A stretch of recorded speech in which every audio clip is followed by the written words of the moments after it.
So in the run-up to the 2010 midterm elections, my friend Steve approached me with an idea for a Get Out the Vote video. He wanted to encourage people to go and vote in the midterms. And so we sat in front of some editing software for a couple of hours, and when we were done, we had a 1 minute and 11 second long video that we posted to YouTube. And in the 30 days leading up to the 2010 midterms, we got 250,000 views, actually more than that, on YouTube. It was posted on Boing Boing. We were on the front page of Reddit. Roger Ebert blogged about it. The Wisconsin Democrats and the Florida Democrats actually imitated our video using their own candidates.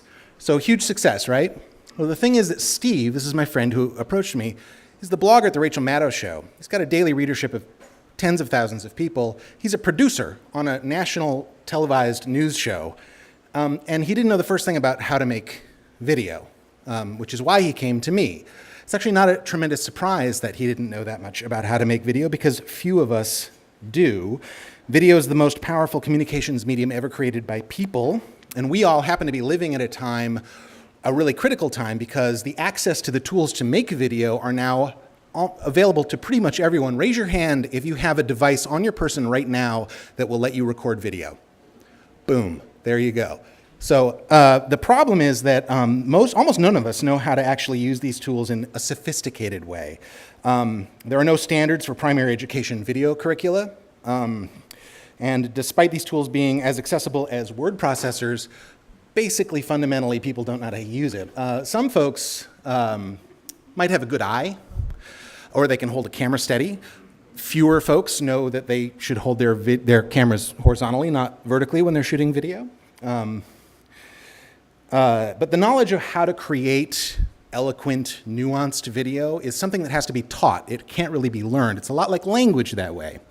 I tell my students that you can liken the constituent elements of film to the constituent elements of language. So a shot is like a word, a sequence is like a sentence, and so on.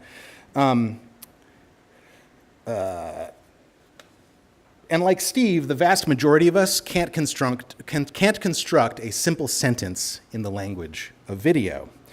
We are functionally, as a culture, functionally illiterate in this language when it comes to creating media, despite being nearly constant consumers of media, by the way, and having ready access to the tools needed to create media. When we think of media literacy, usually what we're talking about is consumption of media, right? We're talking about how to read and interpret these messages that are hitting us, but very few media studies professors actually are media makers, right? Marshall McLuhan and Neil Postman, to my knowledge, never picked up a movie camera, though they lived and wrote at a time when the barriers to access to those media tools were a lot more daunting than they are now. We live in a different world. It's much easier for us to access those tools. So I would like us to start talking about media literacy in a way that encompasses reading and writing, right? Creating media as well as consuming media. If you think about it in terms of language, on one side of the bell curve there are folks who are functionally illiterate, they can't read or write, and then you've got professional writers who do it at a very high level, but most of us, we have Microsoft Word, we can make a business letter, we can basically function in the language without being professional at it, right?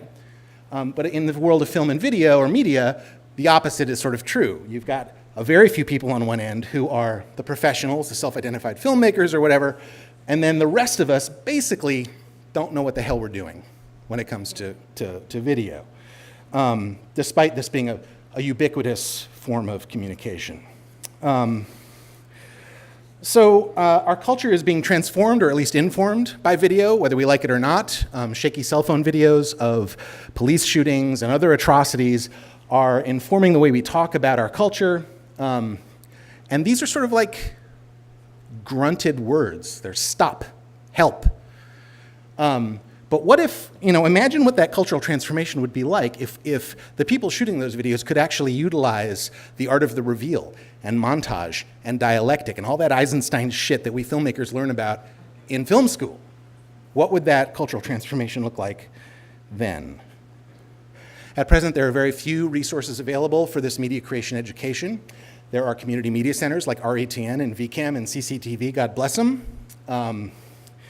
There are university programs, but the those centers are, the community media centers are sporadic throughout the country. Their funding is often threatened.